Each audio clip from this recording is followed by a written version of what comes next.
नमस्कार, उत्तराखंड समाचार में आपका स्वागत है। मैं देवेंद्र प्रसाद। सबसे पहले मुख्य समाचार। मुख्यमंत्री तीरथ सिंह रावत के मंत्रिमंडल ने ली शपथ। बंशीधर भगत, गणेश जोशी, बिशन सिंह चुफाल और यतीश्वरानंद नए चेहरे। मदन कौशिक बने भाजपा के प्रदेश अध्यक्ष।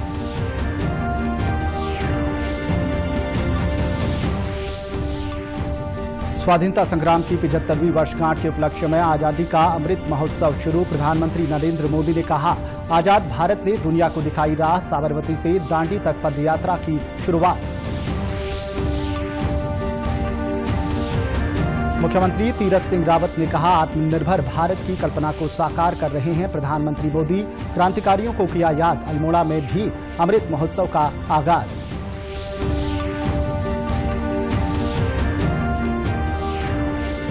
उधम सिंह नगर पुलिस ने की नई पहल। कोतवाली में शुरू किया क्लासरूम।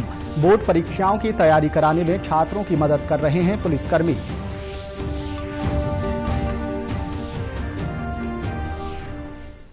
अब समाचार विस्तार से।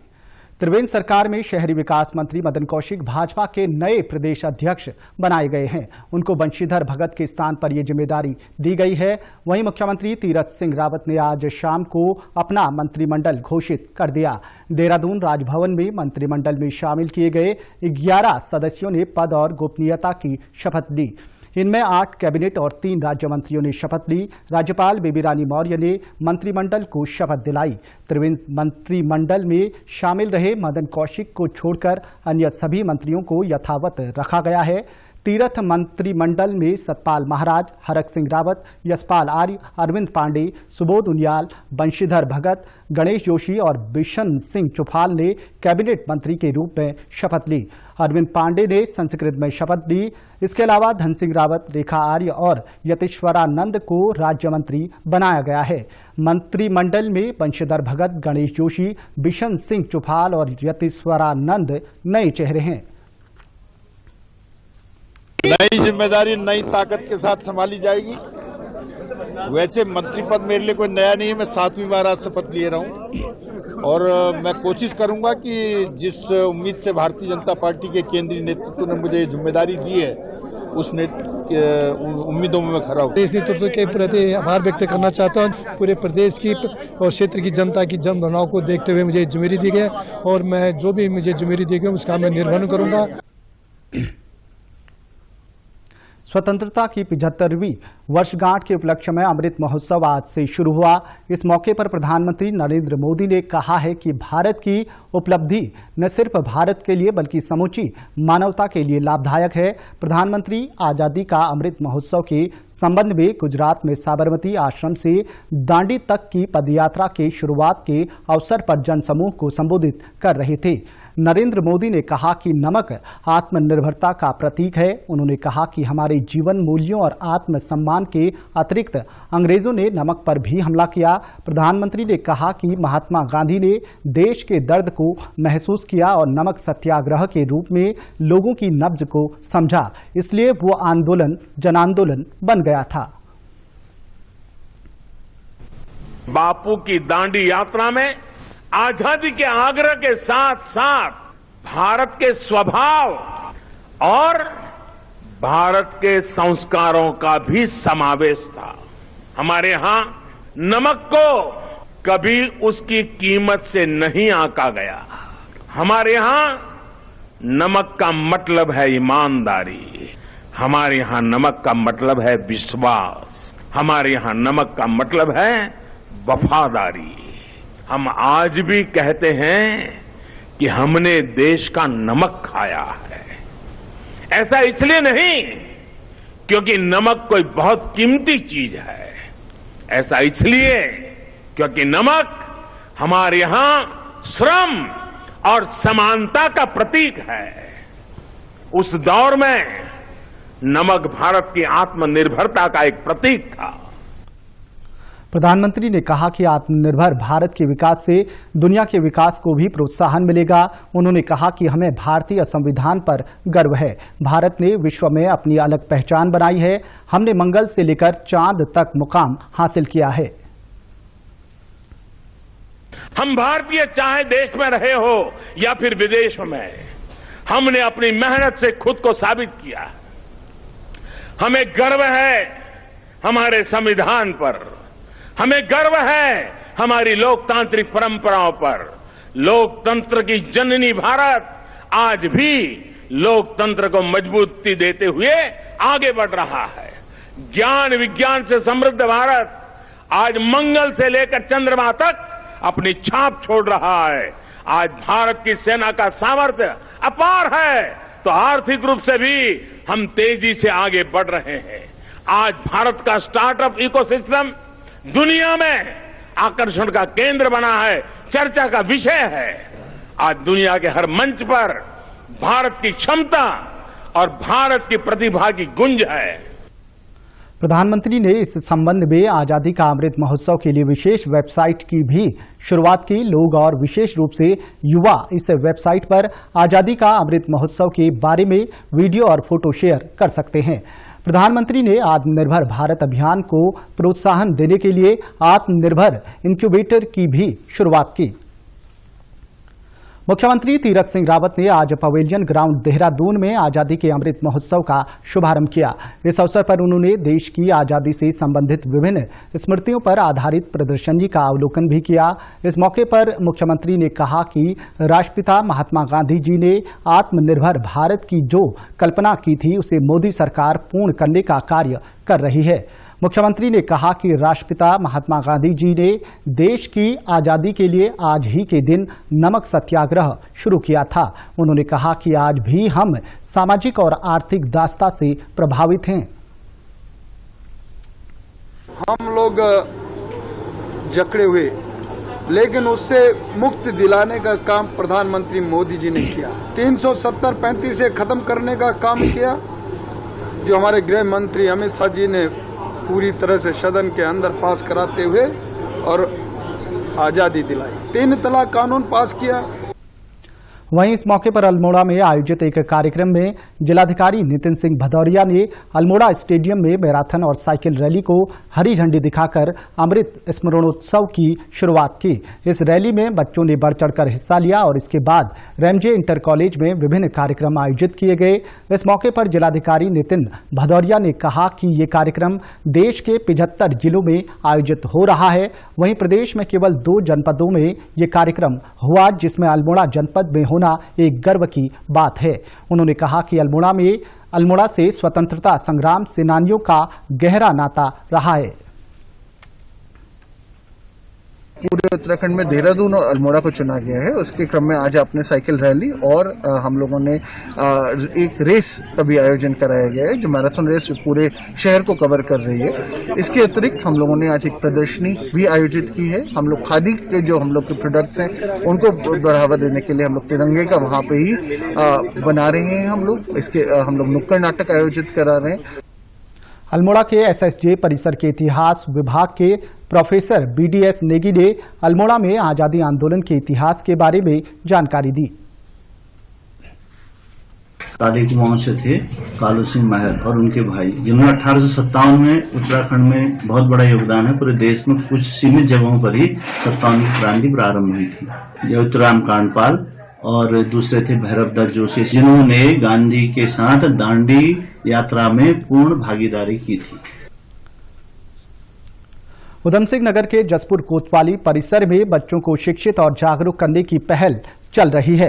पुलिसकर्मी बच्चों को नशे के दुष्परिणामों और कानून की जानकारी दे रहे हैं। साथ ही बोर्ड परीक्षाओं की तैयारी कराने में भी उनकी मदद कर रहे हैं।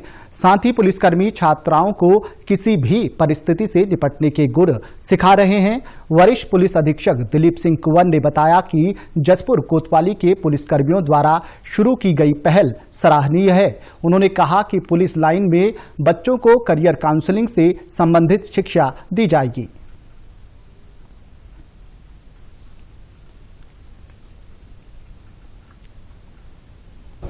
इंस्पेक्टर साहिबान हैं, अधिकारी हैं, उनके माध्यम से भी हम इसको और बेहतर तरीके से और व्यापक तरीके से हम करने जा रहे हैं और बहुत अच्छी पहल है। इससे हमारे बच्चों का हमारा ट्यूशन फीस, उससे बच्चे हमारे पेरेंट्स बच जाएंगे।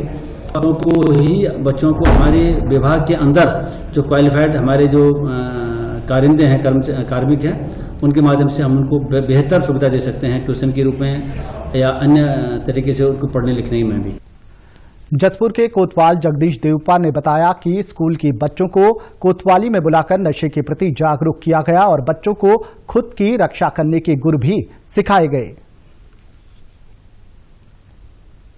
स्कूलों के बच्चे आज यहाँ पर कोतवाली में आए थे, उसको उनके बारे में, थाने की वर्किंग के बारे में, पुलिस की वर्किंग के बारे में उनको समझाया गया। फिर दूसरा जो समाज में इस समय सबसे ज़्यादा चल रहा है ड्रग्स का और महिलाओं के संबंध में जो क्राइम हो रहा है, उसके संबंध में बच्चों ने कुछ क्यूरियोसिटी, कुछ जानकारी लेना चाह रहे थे। उसको डिटेल में उनको बताया गया कि लड़कियों के लिए क्या क्या राइट्स हैं, क्या क्या उनको करना चाहिए, सेल्फ डिफेंस कैसे होना चाहिए और कोई चीज़ उनके साथ गलत हो रही है तो उसका अपोज करना चाहिए। इस संबंध में बच्चों को समझाया गया।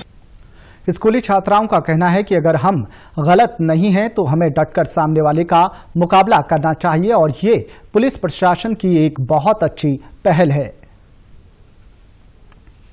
लड़कियां किसी से कमजोर नहीं होती, लड़कियों को अपनी आवाज़ उठा लेनी चाहिए। अगर वो कोई लड़का गलत है तो, अगर कोई लड़का आपको परेशान करता है और आप सही हो तो वहाँ उसे आवाज़ उठानी चाहिए। बहुत अच्छा लगा और मुझे ये फील हुआ कि हाँ, हमें पहले भी यहाँ आना चाहिए था और ये भी लगा कि हमें बहुत मेहनत करनी चाहिए, हमें इनके जैसा बनना चाहिए। हाँ, बहुत अच्छी सारी चीज़ें सिखाई गई जो लाइफ में काम आएंगे आगे और हम सबको ये सब ध्यान रखना चाहिए अबाउट हमारी सोसाइटी। स्पेशली हमें अपनी एक तो अपनी सेफ्टी रखनी चाहिए और अपने ऊपर कॉन्फिडेंस होना चाहिए कि जहाँ पे तुम सही हो तो तुम्हें वहाँ झुकना नहीं चाहिए। पौड़ी जिले के जिलाधिकारी डॉक्टर विजय कुमार जोगदंडे ने मत्स्य केंद्र सतपुतली और जवाहर नवोदय विद्यालय खैरासैंण का निरीक्षण किया। मौके पर उन्होंने अधिकारियों को निर्माणाधीन कार्य योजनाओं को जल्द पूरा करने के निर्देश भी दिए। जिलाधिकारी ने मत्स्य केंद्र सतपुतली का निर्माण पूरा होने के बाद अधिकारियों को इसके संचालन के लिए पर्यटन विभाग की मदद लेने को कहा। उन्होंने बताया कि यहाँ 2500 वर्ग मीटर में निर्मित टैंक में महाशीर, रोह, कतला, कार्बन कॉप मछलियों का उत्पादन किया जा रहा है। ये केंद्र मत्स्य ब्रीडिंग के लिए गढ़वाल का महत्वपूर्ण केंद्र है। उन्होंने कहा कि हम इसके बीज उत्पादन क्षमता को बढ़ाने के लिए योजनाबद्ध ढंग से कार्य कर रहे हैं। सतपुली में एंगलिंग हट्स का निर्माण कार्य किया जा रहा है। कृषि मंडी के माध्यम से कार्य हो रहा है। 1.98 करोड़ का DPR है। उसमें उन्होंने अभी तक निर्माण कार्य जो है ठीक ढंग से कर लिया है। अभी उसके हैंडओवर करने की कार्रवाई किया जाएगा। पर्यटन विभाग को इसका संचालन के लिए अनुरोध किया जाएगा। वहीं जिलाधिकारी ने जवाहर नवोदय विद्यालय खैरासैंण का निरीक्षण कर छात्र छात्राओं से संवाद किया। उन्होंने विद्यालय में व्यवस्थाओं को लेकर छात्रों से जानकारी ली और समस्याओं का निराकरण कराने का आश्वासन दिया। साथ में विद्यालय के जो छात्र थे उनसे आज चर्चा भी किया गया, उनसे एक वार्ता भी किया गया।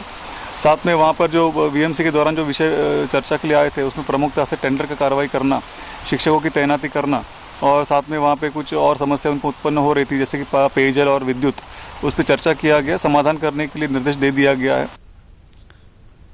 ऋषिकेश कर्णप्रयाग रेल लाइन के लिए रेलवे ने ग्रामीणों से जमीन अधिग्रहित कर ली, लेकिन उनसे जो वादा किया था 3 साल बाद भी उसे नहीं निभाया। इस कारण ग्रामीणों में भारी निराशा और रोष है। आपको बता दें कि ऋषिकेश कर्णप्रयाग रेल लाइन निर्माण में रुद्रप्रयाग के करीब 10 गांव के ग्रामीणों के भवन, जमीन और व्यापार व्यापक पैमाने में प्रभावित हुआ है। भूमिहीन प्रभावित मदन लाल का कहना है कि उन्होंने अपनी पुश्तैनी जमीन रेलवे को दे दी, लेकिन अब उनकी कोई नहीं सुन रहा है।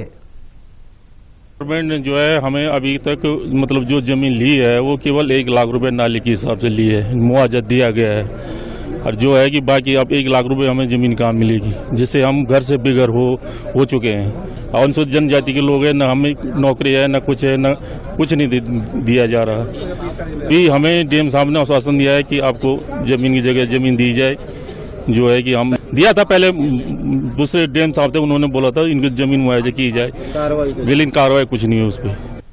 वहीं एक अन्य प्रभावित लक्ष्मण रावत ने कहा कि उनको रोजगार देने की बात की गई थी, लेकिन 3 साल बाद भी उन्हें रोजगार नहीं मिला है। आज वो लोग जो भूमिहीन हो रहे हैं या जिनके पास 2-4 नाली से जमीन कम है, वो आज जो है बेरोजगारी के मुहाने पर खड़े हैं। जहाँ तक ये रोजगार की बात कर रहे हैं, रोजगार यहाँ पर केवल जो है 1% लोगों को रोजगार दिया गया है कंपनी के द्वारा। रेल विकास निगम के अधिकारियों के सत्यापन। वहीं सुमेरपुर और रतूड़ा के रेल प्रभावित ग्रामीणों से जिलाधिकारी मनोज गोयल ने बैठक कर समस्या सुनी। जिलाधिकारी ने कहा कि सभी भूमिहीन लोगों की समस्याओं का निराकरण जल्द किया जाएगा। रेलवे के द्वारा जैसे कि आज यहाँ पे बताया गया, सुमेरपुर, रतूड़ा, तिलनी, इन सब गांवों से मिला के करीब लगभग 15 से 20 लोगों के आसपास 20 लगभग ऑलरेडी रोजगार दिया जा चुका है। परंतु जैसा कि लोगों की डिमांड है और रोजगार क्रिएट करने की जो बात कही है, तो उस संबंध में रेलवे को निर्देश दिए गए हैं कि जो भी यथासंभव हो टेक्निकल क्वालिफिकेशंस के आधार पे, और यदि हमारे पास जो प्रभावित फैमिलीज में से ऐसे लोग हैं जो टेक्निकल क्वालिफिकेशंस रखते हैं, तो उनको प्रायोरिटी, उनको प्रेफरेंस दी जाए यदि वो कार्य करने के यहाँ पे इच्छुक हैं। तो एक प्रकरण संज्ञान में आया है कि कुछ हमारे व्यक्ति ऐसे भी हैं जो भूमिहीन की कैटेगरी में शायद आ जा रहे हैं, तो उनके संबंध में उनकी पूरी डिटेल्स भी प्राप्त करी जा रही हैं, और उसके संबंध में जो भी R&R के अंदर संभव है या फिर किस प्रकार से उनको विस्थापित किया जाए, क्या कार्रवाई करी जाए, उसके संबंध में एक प्लानिंग की कार्रवाई करी जाएगी, जो बहुत जल्द कोशिश करी जाएगी जल्दी से जल्दी तैयार हो। गौरतलब है कि रुद्रप्रयाग में 2 स्टेशन नरकोटा और सुमेरपुर बनाए जा रहे हैं। रेल लाइन में सबसे ज्यादा प्रभावित भी इसी क्षेत्र के ग्रामीण हुए हैं। उत्तराखंड की खबरों के लिए आप हमसे सोशल मीडिया के माध्यम से भी जुड़ सकते हैं। हमारा ट्विटर हैंडल है DDNews_देहरादून, हमारा फेसबुक पेज है DD News उत्तराखंड और हमारे YouTube channel DD News Uttarakhand को भी आप सब्सक्राइब कर सकते हैं। कोरोना संक्रमण से बचने के लिए मास्क का अनिवार्य रूप से और सही ढंग से प्रयोग करें। साथ ही सामाजिक दूरी का ख्याल रखें, नियमित रूप से हाथ धोएं और याद रखें, कोरोना को हराना है, मास्क जरूर लगाना है। नमस्कार।